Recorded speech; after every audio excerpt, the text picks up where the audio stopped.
तो diagnostic centre doctor को foreign trips पर भी भेजता है। सर 2002 में एमसीआई के कोड ऑफ एथिक्स रेगुलेशन 6.4 ने इस प्रैक्टिस को बैन करते हुए कहा कि ये फीस स्प्लिटिंग है, इसे हम बैन करते हैं। 2023 में नेशनल मेडिकल कमीशन ने रजिस्टर्ड मेडिकल प्रैक्टिशनर रेगुलेशन 2023 ने इसे स्पेसिफिकली बैन किया, रेफरल कमीशन कहते हुए, और 1 से 3 महीने की सस्पेंशन तक लगा दी।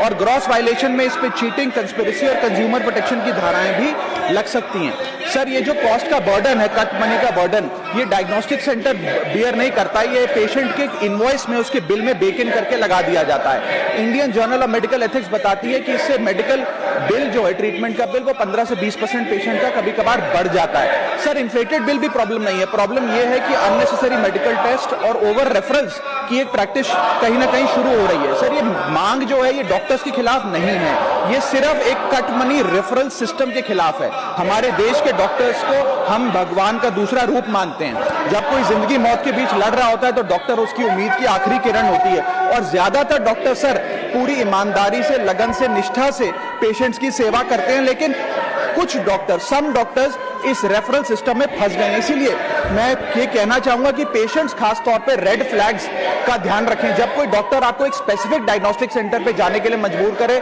तो समझें।